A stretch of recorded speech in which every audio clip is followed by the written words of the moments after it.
Good morning, I'm Joe Fryer. And I'm Savannah Sellers. Right now on Morning News Now, standing his ground. President Biden defends his decision to end America's longest war after 20 years of conflict. We succeeded in what we set out to do in Afghanistan over a decade ago. Then we stayed for another decade. It was time to end this war. The president's message to Americans, plus the efforts now to evacuate up to 200 U.S. citizens still in Afghanistan as a new era begins under Taliban rule. Death toll rising. The casualties of Hurricane Ida now up to 6, with hundreds of thousands of survivors still without power, water, and gas in the sweltering Louisiana heat. We'll take you to New Orleans as residents brace for several weeks of recovery. Classroom controversy. Pennsylvania's governor facing the fallout after mandating masks for students across the state. The fight now with school officials and parents amid another surge in coronavirus cases. And treasures in the trash. A retired New York sanitation worker shows off his unique collection after 30-plus years of collecting stuff other people have thrown out. His impressive haul and why it might make you think twice about what you toss. That is a story that Joe will bring us that I'm obsessed with. Yeah, it is very, very cool, this collection he's curated. You could just spend hours wandering around looking at all these nostalgic things. And I'm shocked by some of the stuff that's thrown out. It is. It's amazing. And it makes you art, think. It's treasures. Yeah, absolutely. Very cool. More on that in a little bit. We do want to start, though, with breaking news from overnight. Majority of abortions in Texas are now banned after the Supreme Court did not rule on an emergency appeal to keep a new law from taking effect. The law known as Senate Bill 8 prohibits abortions after 6 weeks. It also allows people to sue abortion providers and people who help others get them. These lawsuits could win plaintiffs up to $10,000 with, of course, added attorney fees. Even before the law took effect, Texas abortion clinics had been turning patients away. Since mid-August, 11 Planned Parenthood clinics were not scheduling patients after September 1st. Let's bring in NBC News legal analyst Danny Savalos, who joins us to help break down this decision. So first of all, Danny, what does this mean for Roe v. Wade? Does this chip away at it at all? It doesn't mean that Roe v. Wade is overturned. It doesn't necessarily even chip away at Roe v. Wade yet. This is a complicated battle of injunctive relief and asking courts to stay things before they go forward. But the key at this stage is about preserving the status quo until the ultimate case can be decided. In fact, technically an injunction could still be issued by a court, or including the Supreme Court. But all this means is that the law has been allowed to go into effect, which does surprise me, because if you think about what the status quo was before the law, it was a scheme consistent with Roe v. Wade. The law as it exists now is not really consistent with Roe v. Wade. So it was a surprise to me that the Supreme Court didn't decide to weigh in and at least hit the pause button until the case could be decided. Danny, we want to talk more about the Supreme Court and their role here, but first let's talk about what this means. I mentioned that the law essentially lets anyone sue abortion providers or people who helped someone get an abortion. Can you break down how that works? I mean, does it really mean anyone? This law is either brilliant or diabolical, depending on which side of the debate you're on, because its proponents have effectively tried to insulate it from challenge. It's not the government, the state government, that's enforcing the law. Instead, like Wyatt Earp, they have deputized citizens to file private lawsuits against anyone, not just who conducts an abortion or performs an abortion, but aids, abets, assists in an abortion, hitting them where it can really devastate them, their pocketbook. And so the financial disincentive now is clear. Perform an abortion at your own financial risk. And what citizen wouldn't want, who's not, doesn't even have to be involved in the case or know the abortion provider, have any relationship, they can just march into court and basically get a free $10,000 if they file suit. Who wouldn't want to get involved in that? I mean, well, a lot of people, but there are a lot of people that would want to file suit and make some fast money. So, Danny, at this point, do we know what is the next major legal battle over abortion in the Supreme Court?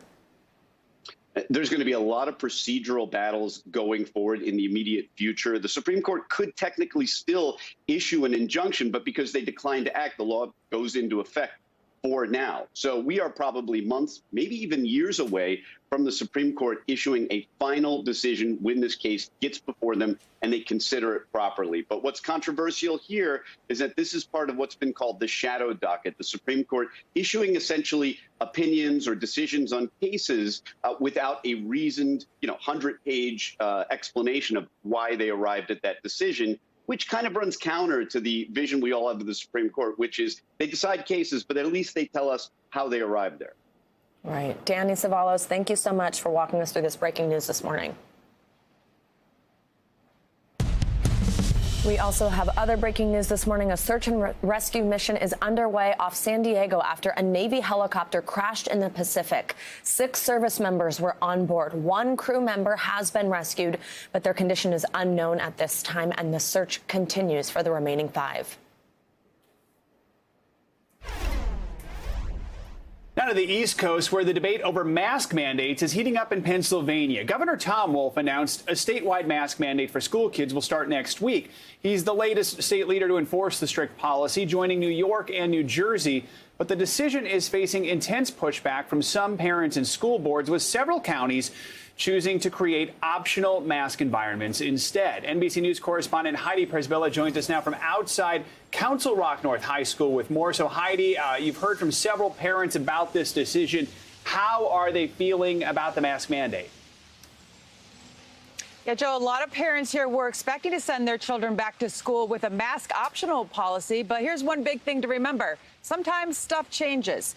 From mid-July to the end of August, this state has seen a 300% spike in COVID cases among children aged 0 to 17. More than 5,000 have tested positive. So this context now of sending these kids back into the buildings here, it's getting hot between parents. Let me read to you, Joe, first of all, from an op-ed that came out this morning from a mother who is beside herself about the fact that these kids are still not wearing masks. She said this to the council board here. She said, "For your sake, I hope tomorrow and every day after that is not the day that one of our district students succumbs to this virus, because whatever happens tomorrow is on you." And on the other side, Joe, are parents who are equally hot about making sure that their children have the choice not to wear masks. Here's what they say. I'm not wearing a mask. I don't care what your administration says. Children are not wearing masks. You can't constrict my breathing anymore. I'm not having it. My kids will not participate in this political science social experiment. Thank you. We are just asking for the same respect that we do not have to mask our child and are not forced to wear one. We are not forcing your child to take off their mask, and by the same token, we don't want you to force our children to put on a mask. So with this policy now taking effect statewide next week, the question is, how are principals and educators at schools like Council Rock going to enforce this with parents acting like that and telling their children not to abide? Yeah, that's a tough situation. I mean, does the Council Rock School Board, where you are, plan on revisiting its decision to make masks optional? Joe, they do have a previously planned meeting tonight after they voted last week on masks optional. It was a pretty close vote, 5-4. But again, this order really supersedes anything that the school board voted on. And the state health secretary who spoke yesterday said, look, we are not asking for a permanent policy here. We know we can get these children vaccinated within the next couple of months. Why can't we do this? We've seen what the experiment was in the South and what the results of that were. We have the benefit of seeing that already 90,000 children in these southern states that had mask optional policies had to quarantine. And you parents who are now complaining are the same parents who were complaining about virtual school being psychologically damaging to your children. So which is it? Would you rather have them in virtual school, which is what you said was psychologically damaging last year, or in masks in person this year? Because you cannot have both, Joe. So, Heidi, could this debate extend past the start of this school year? Are there any legal challenges in the works to address the optional mask guidance? There are legal challenges flying all around us, okay? Last week, we had the American Civil Liberties Union filing in South Carolina. We have parents in all kinds of states filing lawsuits. And indeed, here, the school board now has a federal case filed against it by parents who want the masks. So this will certainly stretch on, given that the parents who don't want the masks have seemed to, at least temporarily, lost the battle here. However, again, like I said, the question is, how are principals now going to enforce this, and what is the next level of this controversy if kids start coming into school and refusing to wear masks, Joe? All right, Heidi Prisbilla, thanks for your reporting. Thank you. Let's bring in Dr. Bob Lahita. He's a professor at the Hackensack Meridian School of Medicine and the director of the Institute for Autoimmune and Rheumatic Diseases at St. Joseph's Health. Dr. Lahita, always great to have you. Good morning. Thanks for joining us. So, of course, the other big conversation with kids in school besides masks is when they will be vaccinated. Former FDA Commissioner Scott Gottlieb is saying that kids 5 to 11 could be eligible for the Pfizer vaccine this winter. What do you think of that timing? Do you think it's realistic, and will it help with kids in school? Well, it's an accelerated pathway, and I think that what you're hearing about mandated mask wearing is because the Northeast, which has largely been untouched by the surge of the Delta virus in many respects, is very concerned. It's concerning to see that children are being infected over and over in other parts of the country, and many of them winding up in the intensive care unit. So the 5 to 11 age group should be submitting their application by October. And then the 12 to 15 group is already getting emergency use injections of the vaccine. And of course, much of this, Savannah, depends on the parents. The parents don't want the vaccine. The kids are not going to be allowed to get it. Dr. Bob, let's maybe talk about adults here. A new Axios poll shows vaccine hesitancy is declining a little bit. 72% of adults are vaccinated. 8% say they're likely to get the vaccine, according to the poll. 20% say it's unlikely they'll get the vaccine. That's down from 23% just 2 weeks ago. So what do you think is driving this decline in vaccine hesitancy? Do you think it's possible to still reach some of those folks in that 20%? I think it's still possible. They're going to see the light when people around them start succumbing to the infection. Now, the interesting thing is that we're still not at herd immunity, but we're above 70%, which is really, really terrific. And I think the mandates from some of our larger cities are driving the rush to get vaccinated. Mandates in school systems, mandates among fire and police, et cetera. There's a lot of pushback, but that's what's causing the increase in vaccinations. Joe? Now, Dr. Lahita, while we're battling the Delta variant here in the U.S., waiting on other people to get vaccinated, doctors in South Africa have discovered a new variant. So tell us, just how infectious is this new strain? Is it something we need to worry about here in the U.S.? We worry about these new strains all the time. The strain is called C12. This strain has not been proven to be the same as the Delta right now. We don't know what the infectivity of it is, whether it's more infective than the Delta. I find anything to be more infective than the Delta to be significantly alarming. But we don't know. We don't know if it's more transmissible either. This variant has appeared on the screen. And again, variants are the result of unvaccinated people being infected. All right. Dr. Bob Lahita, as always, it's great to have you. Thank you so much for your expertise this morning. Thanks, Savannah. Thanks, Joe. Now to breaking news in New Orleans. Part of the city now has power for the first time in days following Hurricane Ida's landfall in Louisiana. This morning, the lights turned back on for part of eastern New Orleans. This comes as the death toll rises in the aftermath of Ida. 6 people have now died. The latest, 2 electrical workers in Alabama who were killed while trying to repair damage to the state's power grid. In Louisiana, leaders say the island of Grand Isle is now uninhabitable. The island is close to where Ida made landfall Sunday. The Jefferson Parish president says 100% of all structures are damaged, and the only known people who now remain on the island are the mayor, police chief, and first responders. Over in St. Charles Parish near New Orleans, people are now being told they could be without power for at least a month. An overnight curfew is now in place. The governor of Louisiana has a message for people who evacuated and want to come back. The schools are not open, the businesses are not open, the hospitals are slammed. There's not water in your home, and there's not going to be electricity. NBC meteorologist Bill Cairns is watching the severe weather in the Northeast from Ida. Hey, Bill, good morning. Yeah, good morning. It's going to be a dangerous day in New England. I mean, we have a chance to lose more lives in the Northeast today than we did when the storm made landfall, which is kind of mind-boggling, but it's going to be that dangerous later. So let's first just talk about and stick with New Orleans area and Louisiana. It's incredible that, yesterday morning at this time, there was over 1 million people without power. Now it's 980,000. Like, not many people got power back on. Mississippi, on the other hand, peaked at 120,000 people without power, and now they're down to 20,000. So Mississippi's doing a little better, but the winds weren't as strong there. But look how hot it's going to be for all the people in southeast Louisiana today. Once again, no relief in sight. Heat advisories are up. Just day after day, it just takes its toll, especially at night when people are trying to sleep. So what's left of this storm? It's going to be incredible, the amount of rain going into the areas of Pennsylvania and into New England later on this evening. It's already raining. The storm is slowly moving in, and it's actually going to merge with another storm, and that's what's going to produce these epic rainfall rates. 63 million people are included. We already have flash flood warnings near Philadelphia, also Pittsburgh, a couple in areas of West Virginia, and that's going to expand. It's pretty rare that we get a high risk of flash flooding covering this huge area in pink there, 19 million people. And as we were advertising yesterday, these rainfall totals, it's just widespread, 3 to 5 inches. Someone's going to get 8 to 10 inches of rain. And on top of that, guys, we have a chance of tornadoes from D.C. to Philadelphia and southwards down into areas of New Jersey. So tornadoes this evening and life-threatening flooding. So we're not done.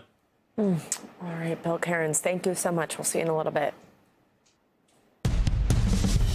Now to more extreme weather and potentially dangerous conditions. Strong winds are pushing the Caldor fire closer to Lake Tahoe as thousands are forced to flee their homes in California and Nevada. More than 50,000 people are under mandatory evacuation, with more than 30,000 structures in the line of danger. Firefighters are struggling to contain the disaster and calling it unprecedented. What we're experiencing is not normal. I hope it's not the new normal. The fire has already destroyed nearly 200,000 acres. Now there are more strong winds and high temperatures forecast, and red flag warnings are in effect until late tonight. We've got lots more coming up. You're watching Morning News Now. Stay with us. Now to the latest on Afghanistan. President Biden is on defense after ending the nation's longest war. President Biden spoke yesterday from the White House, saying his military advisors unanimously supported leaving Afghanistan. He defended the tumultuous withdrawal from the Kabul airport. My fellow Americans, the war in Afghanistan is now over. We succeeded in what we set out to do in Afghanistan over a decade ago. Then we stayed for another decade. It was time to end this war. The extraordinary success of this mission was due to the incredible skill, bravery, and selfless courage of the United States military and our diplomats and intelligence professionals. The president also promised to help more than 100 Americans stuck in the country get out. He delivered these remarks nearly 24 hours after the last C-17 carrying U.S. military personnel took off from Kabul's airport. We're covering every angle of this story with NBC News White House correspondent Mike Memoli in Washington and NBC News global correspondent Raf Sanchez in Doha. Qatar, good morning to both of you. Mike, I will begin with you and the president's remarks. I mean, first noticeable that it took about 24 hours after that plane took off to hear from him. And he's also facing criticism for those Americans that were left in the country after the evacuation ended, after that deadline. Now, some are dual nationals and wouldn't evacuate without their families. That was their choice. But what is the White House doing to get them out? I mean, how will that process work after this deadline? Well, Savannah, the White House Chief of Staff Ron Klain said last night that he's not sure if the U.S. will ever recognize the Taliban as the legitimate government in Afghanistan. Now, that's one of the pieces of leverage, primarily economic, but also diplomatic, that the White House believes that they have over the Taliban to ensure their cooperation on things like human rights, on fighting terrorism, and yes, on getting those remaining Americans out of the country. Here's the president yesterday underscoring that commitment as well. The bottom line, 90% of Americans in Afghanistan who wanted to leave were able to leave. And for those remaining Americans, there is no deadline. We remain committed to get them out if they want to come out. Let me be clear. Leaving August the 31st is not due to an arbitrary deadline. It was designed to save American lives. Now, Savannah, you heard the president there say 90%. The White House actually corrected the transcript later to say that that's 98%. That's the number we'd been hearing from White House officials all day. And they emphasize, as you did, that these individuals who do remain are dual nationals, people who have lived in Afghanistan a long time, and people who wanted to bring not just their immediate families, but extended families, some as many as 50 to 60 people. That was just not going to be possible. But they still underscore that commitment. They will try to get them out. Now, Raf, the 15-acre American embassy in Kabul, it's now empty, and U.S. diplomats for Afghanistan will now be based where you are in Qatar. How are diplomatic channels operating between the U.S. and the Taliban, especially when you hear Mike's reporting there that they're saying that they may never recognize it as a legitimate government? Yeah, Savannah, U.S. Embassy Kabul was once one of the largest American diplomatic missions in the world. Some 4,000 people operating out of a fortress-like building in Kabul. As you said, it is empty now. That embassy is in exile. It has been relocated here to Doha, Qatar. The American diplomatic mission in Afghanistan was led by Ross Wilson. He was the acting U.S. ambassador in Kabul. He was also one of the last Americans off the ground, one of the last people to board that final C-17. He is now here in Qatar. Secretary of State Tony Blinken tweeted his thanks to Ambassador Wilson and his entire team, saying, "I am confident their skills and dedication will continue to advance our consular work and diplomacy as a new chapter begins." So what is that new chapter in diplomatic relations between the U.S. and Afghanistan going to look like? Well, in the short term, it's those things that Mike was talking about. What are the carrots and sticks that the U.S. and its allies have to incentivize good behavior from the Taliban and to punish bad behavior? So the West does have things that the Taliban wants. It wants humanitarian aid, especially as the winter is coming. It wants help getting Kabul airport up and running. And it wants, in the long term, international recognition. And that is one of those big questions hanging over the future of this relationship. Will the U.S. one day recognize the Taliban? Guys? So, Mike, quickly, President Biden said he wasn't going to extend a forever war or extend what he called a forever exit. But he said in his speech yesterday that the U.S. will hunt down the terrorists responsible for that deadly bombing at the airport that killed 13 U.S. service members during the withdrawal. First, let's listen to that. We struck ISIS-K remotely days after they murdered 13 of our service members and dozens of innocent Afghans. And to ISIS-K, we are not done with you yet. Now, Mike, of course, we also had just played sound moments ago from the president saying that the war in Afghanistan is over. So how does that hunt continue if the war is over? Well, what the White House calls this is over-the-horizon capacity. It basically means no boots on the ground, but heavy on air power and unmanned aircraft to take out terrorists as they identify them. We got a little bit of a taste of this with the retaliatory strikes on ISIS that happened after the loss of the 13 American service members. But the president emphasizing we're in a different technological age, and that gives us new capacities as well. All right, Mike Memoli and Raf Sanchez, thank you so much. Let's now go back to Texas, where another piece of legislation in the state is also drawing national attention. The Republican voting rights bill is headed to Governor Greg Abbott's desk. The bill passed the Texas House and State Senate Tuesday afternoon after a months-long battle with Democrats. Governor Abbott is expected to sign the bill into law. NBC News senior reporter Jane Tim has followed this bill from the beginning. Jane, good morning. We are lucky to have your expertise on this today. Now, the bill has mainly stayed in line with what Texas Republican state legislators have wanted. Tell us what's in the bill. Remind us.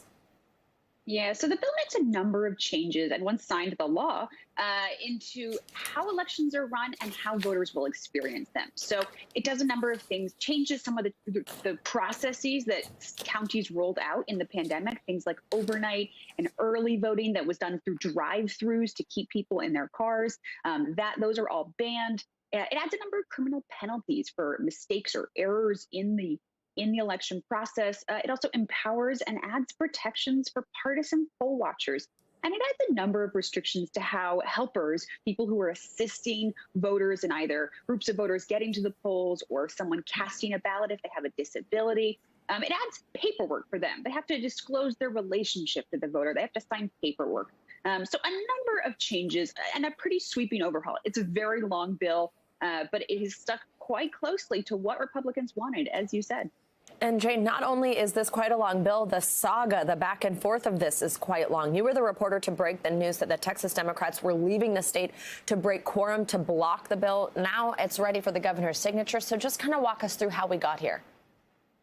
You know, it's unusual that a state level story gets national attention for, I mean, I've been covering this for 5 months. It's September now, so 6 months. A really intense story. And I think it's because this is not a state story. This is a part of a national story, and perhaps the best example of a national trend of Republicans rewriting the election laws, capitalizing on the stolen election lie that President Donald Trump told to change some of these laws and to enact changes that they've long wanted to. I mean, Republicans have been talking about voter fraud for just about ever, it feels like. But this is a national story, and I think that's why it has captured our attention so much. But the reason we are here at this state law passage sort of point of the story is a place we always knew we were going to get. Texas Democrats said that they were trying to buy time. They were trying to give the national Congress some time to draft legislation. But we knew this was going to happen. They didn't have the vote.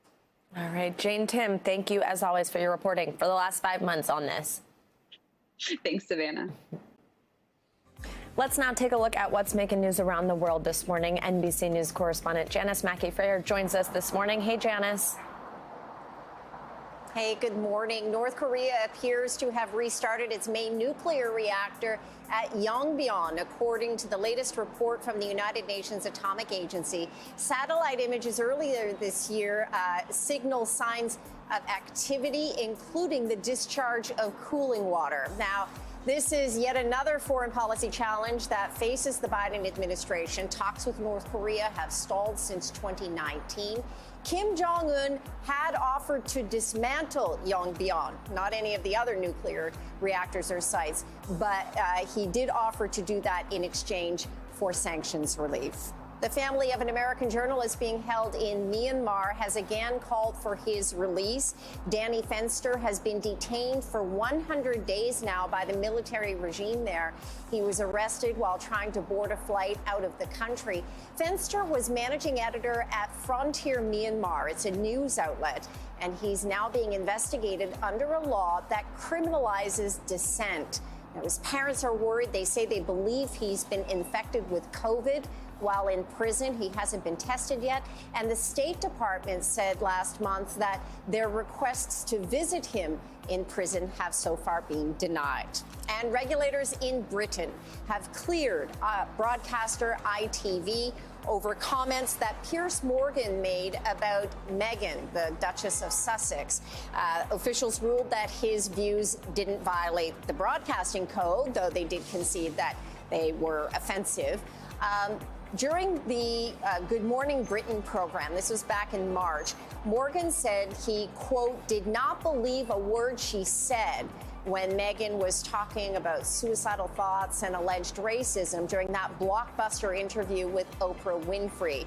58,000 complaints. It was a record in Britain. Morgan quit over the ordeal, and it was the Duchess herself, Savannah, who filed that case with regulators. All right, Janice, thank you so much for that update. Good to see you. Coming up, conflict in the classroom. We'll take you to a small Texas suburb where the fight over so-called critical race theory is highlighting growing tensions nationwide. That's next on Morning News Now.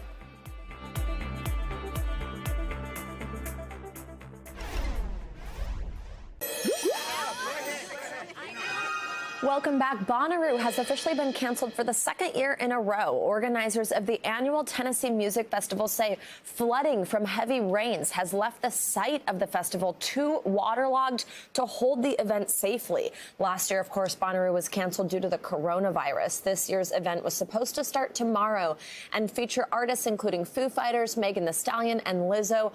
All tickets will be refunded and will not roll over to next year's festival.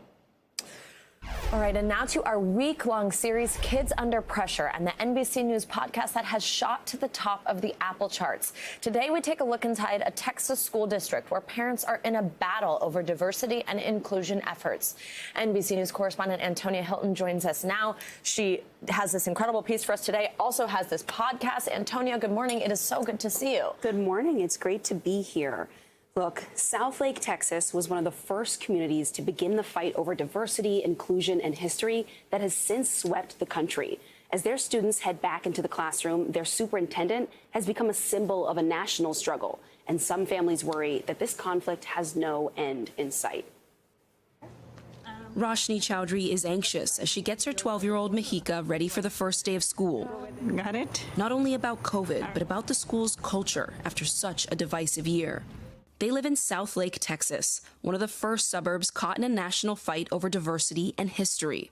After videos surfaced of students using the N-word, conservative voters delivered a landslide victory this spring to school board and city candidates opposed to a diversity plan.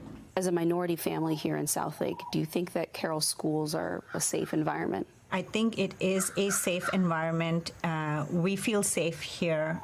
But I would say that I'm preparing my child to deal with these issues when they creep up, because we're not immune from it. From Virginia to Missouri, communities have been fighting over alleged teaching of critical race theory. And just because I do not want critical race theory taught to my children in school does not mean that I'm a racist. It's a decades-old academic study of the legacy of racism and inequality in society. There's no evidence it's been taught in public schools, but dozens of state leaders have tried to ban it anyway. And conservatives have turned the phrase into a catch-all for any lessons that might make white students feel guilty. Dr. Lane Ledbetter, the superintendent of Southlake's Carroll Schools, gave us an exclusive first-time interview. A lawsuit and restraining order block him from working on any kind of diversity and inclusion plan for the kids. Is there racism in Southlake and in Carroll ISD? So let me think about that question. I'm going to stop there. I think it goes back to people understanding each other, almost from an empathy standpoint, just being able to understand varying perspectives and differences. At some point, are you going to be forced as a leader to pick a side, to pick a yes or no? I don't know that I necessarily have to have a yes or no to that question. For me, I am focused on my priority. My priority is the students. Bye. Have a great first day. Bye. At times, Roshni and Vikas have wondered if it was a mistake to raise their daughter here. Trust is important in every aspect of life, and it just feels like in Southlake, neighbors have lost trust of each other. For now, the Chowdhury family will continue to educate their daughter on American history and diversity at home. Southlake is not the only community in the United States grappling with all of these challenges right now. This has become an American story, and our podcast digs really deeply, Savannah, into all of these community issues, and we hope that these stories bring people some comfort as they deal with challenges around diversity, bullying in schools right now, and we hope that parents, educators, and kids really can take something from all of this. Absolutely. And Antonia, I know that you've actually been covering this for months, that you had this first story way back in February, I think it was, and now here you are with this podcast and still reporting on it. Great reporting. Thank you so much. Congratulations on the success of the podcast. Thank you. I mean, it so speaks to the reporting. And the first 2 episodes of Southlake, that podcast, are available now wherever you get your podcasts. Thanks again, Antonia. Good to see you. It is time now for our weekly checkup, the big health headlines you might have missed, and we've got a strong lineup of things you should know today. As always, NBC News senior medical correspondent Dr. John Torres joins us now. Good morning, Dr. John. Thanks for being here for one of our favorite segments. So our first headline looks at marijuana use before surgery and the increased complications it may cause. So what types of surgeries were the researchers looking at? And right, Savannah, what they were talking about mainly were orthopedic surgeries. Those are the ones they looked at, and particularly hip surgeries and knee surgeries. But what they found was interesting. We've known that cigarette smoking, excessive alcohol drinking, that can all impact your recovery from surgeries. But they found out marijuana can also cause problems. As a matter of fact, heavy marijuana use caused increased hospitalizations 6 months later after surgery in that first 6 months time period. But for even any kind of marijuana use, and I didn't specify an amount, risk can include what you see there: strokes, heart attacks, attacks, deep vein thrombosis, which are blood clots, urinary tract infections. And these complications are seen in the first 30 days after surgery, 6 months after, even a year after surgery. So doctor's orders, what are they here? Well, the main point is you want to limit your cannabis use before surgery, just like you would limit smoking, you would limit excessive alcohol drinking, and be open with your doctor. Don't hide the fact that you use cannabis. As a doctor, I don't care whether you use it or not. I just want to know that you use it so I can put that in my equation of what we're going to do afterwards. That's a good way to put it right there. Moving on. Our next topic, as more girls participate in sports, the number of concussions and head injuries is rising. What more should we know about this? And Joe, when we think of head injuries, we typically think of football being the biggest one, which means that boys are the ones we typically think of. But we're finding out that girls' head injuries are a lot more prevalent than we think they are. And they, as a matter of fact, they are rising. And here are the top sports for girls in the way they get head injuries and in the rank they get them: soccer, basketball, cheerleading, softball, and volleyball. And so you can see some of those there, especially cheerleading. I don't think a lot of people think about that happening in cheerleading. But the main thing is you want, for doctor's orders, to understand what concussions are, what the symptoms are. And as I tell my patients, typically anything that is different from after the head injury till before the head injury, that's a concussion. You want to wait until they're cleared to get back in sports because their developing brain, you want to make sure we protect that. That's ultimately important, regardless of what sport or what game they're going to have to play, Joe. And quickly on this last one, looking at the battle against polio, while there have been major strides, we still haven't eradicated the virus. This really proves how resilient viruses can be, doesn't it? Exactly. And the main story is that right now we're getting close to eradicating it. It's only Pakistan and Afghanistan that still have the wild polio virus. But we've been trying to eradicate this since 1955. And so 66 years of trying to eradicate this, just can't seem to here. And what that shows is that we are still fighting polio 6 decades later. We simply can't eradicate it. And we need to realize that the same thing might happen with COVID. It's probably going to be with us for a long time. So doctors' orders are essentially to understand what's going on, get your vaccines. That's the main thing. Always good advice. Dr. John, thank you so much. Good to see you. And thank you for, you're not like a regular doctor. You're a cool doctor. I like that advice you said before. Don't care what we're doing in our free time. There you go. Good to see you always. Thank you.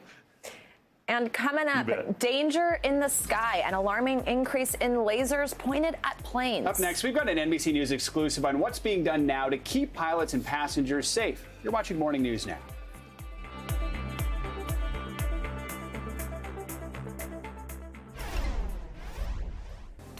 Time now for our CNBC Money Minute, the biggest financial headlines of the day and why they matter to you. CNBC Global Markets reporter Seema Modi joins us now. Good morning, Seema.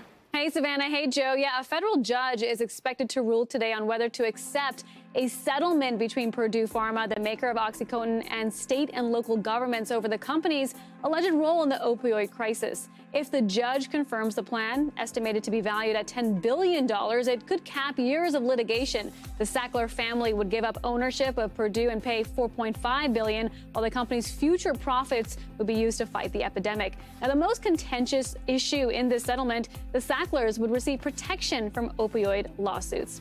In other news, retail, Walmart planning to hire 20,000 supply chain workers and raise wages ahead of the holiday season. The full and part-time jobs will be hired at more than 250 Walmart and Sam's Club distribution and fulfillment centers and transportation offices. Walmart has also hired about 20,000 seasonal workers last year, and the average wage for the supply chain worker will be just over $20 an hour. Walmart also now delivering groceries in parts of New York City, a market the world's biggest retailer has struggled to really crack over the years. Delivery is now available in parts of Brooklyn, Queens, and the Bronx through Instacart. Walmart, of course, has no physical stores in New York City, but Instacart shoppers will buy them at stores outside the city limits, then deliver them to nearby homes. The service won't be available in Manhattan, but of course, giving Amazon a run for its money, guys. Yeah, maybe don't get ice cream, though. Yeah, exactly. It's a race. All right. Lawson. Seema, thank you. Now to an NBC News exclusive. The FAA is reporting an alarming increase in the number of people shining lasers into aircraft cockpits. Yeah, NBC News correspondent Tom Costello explains why these laser attacks are so dangerous and what officials are doing to keep them from happening. Flagler, we're getting hit by that laser again. It happens every day. Cockpits lit up by handheld lasers. Who's been hitting us with a green laser? In Florida, a man in a boat first admitted pointing a laser at a sheriff's department chopper, thinking it was a drone. I did it. But is now pleading not guilty. when the laser hits, that beam is big enough to envelop this entire cockpit. Sheriff's Department Chief Pilot Brian Smith says he's been hit many times at low altitude when he's most vulnerable. You can get laser burns that are in your eye. Those laser burns hurt. Feels like somebody punched you in the side of the face or poked you in the eye. It happened to United Airlines Captain Jonathan Sawyer on approach into Miami with passengers on board. I turned to look to see what it was, and it was in fact a green laser that then illuminated the entire flight deck. Fortunately, the first officer was able to land safely. Surprisingly, even with lower air traffic last year, the FAA reports nearly 7,000 laser attacks in 2020, the most since 2016, and even more this year, most often on Friday and Saturday nights. California, Texas, and Florida report the most cases. The suspects very often young men who may not realize the danger to pilots and passengers. Well, it doesn't really matter what the motivation is. It's got to stop. And you certainly don't want pilots to be distracted while they're flying the airplane. Pointing a laser at an aircraft can lead to criminal charges and an $11,000 fine. The FAA is now stepping up enforcement, already issuing $120,000 in fines just this year. I'm Tom Costello in Washington. Back to you.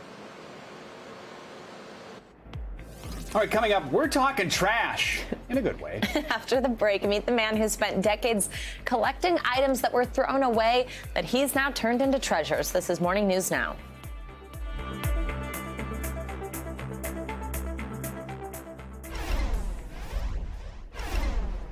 This morning, we have a story about a man who says he had the greatest job in the world. For 34 years, Nelson Molina was a New York City sanitation worker, which means he collected trash. It's what he did with that garbage that you've got to see to believe.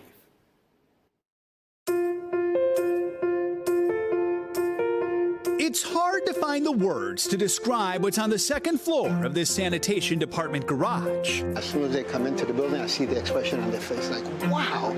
Wow is certainly one word that characterizes all the stuff Nelson Molina has compiled. From nostalgic toys. There's RoboCop, and you got Wonder Woman over there, you got the Fire Department over there, Spider-Man. To musical memories. It's like a walk through history here. You get the 8-track, you get the 45s, you got the cassettes. A word you likely would not use for all these wistful whatnots is garbage. Yet all of this was once just that. Refuse Nelson could not refuse. What do you call this? I call this treasures in the trash. It's a museum of sorts filled with things once sentenced to garbage bags on street curbs, only to be exonerated by a sanitation worker with a peculiar gift for finding cool stuff. I got these sensors. I developed these sensors that I know there's something inside the bag. My coworker said, how do you know that? I said, I just listen to it. I listen to the music that this bag gives me. Nelson started developing that sixth sense when he was just 9. I would go like 2 weeks before Christmas. So I know everybody's throwing all their old toys out. Even if the toys were broken, I would take them home and try to fix them up in the house. To his siblings, he was Santa. I had a passion for it. You know, my mother always told me never throw anything out if somebody else can use it. So I just went from there, and it turned into what you see now. During his 34-year career, Nelson salvaged some 50,000 items, knickknacks spared from the landfill and brought to this 20,000-square-foot space. The way you've organized it, it really is a museum, isn't it? Yeah, to me it is, yes, exactly. That's what I want it to be. That's my dream. Technically, it's not a museum yet, but Maggie Lee with the Sanitation Foundation hopes to find space for Nelson's collection so the public can see it. Perhaps rethink not just what they waste, but who they give their waste to. Sanitation work can be very invisible, can be underappreciated, but it's very, very, grueling work. It's hard work. It's very dangerous work. And I want people to be more appreciative of the men and women who do that for us. Like Nelson. Yes. And Nelson's son followed in Dad's footsteps, working for the sanitation department. Here in the museum, you'll also find an item that reminds Nelson of his dad. You can feel how heavy it is. A Star of David made of metal from the World Trade Center. When Nelson sees it, he thinks of the days after 9/11 when he was working at the collapse site, but suddenly had to leave because his father was rushed to the hospital. My father was in critical condition. Excuse me. So 3 days later, he passes away. Memories of his dad quickly come flooding back. Excuse me for my autism. It's okay. Every time I talk about that story, I get like this. That one item found in the trash just proves Nelson's point. One doesn't need a map to find treasure. It's all around us, even where you least expect. Nelson's now 68 years old. He's been retired for a few years, and these days spends more time with his grandkids, less time curating the museum. But the hope is that the public tours for Treasures in the Trash will start up again in a couple of months, and that sanitation museum he dreams of does become a reality in the coming years.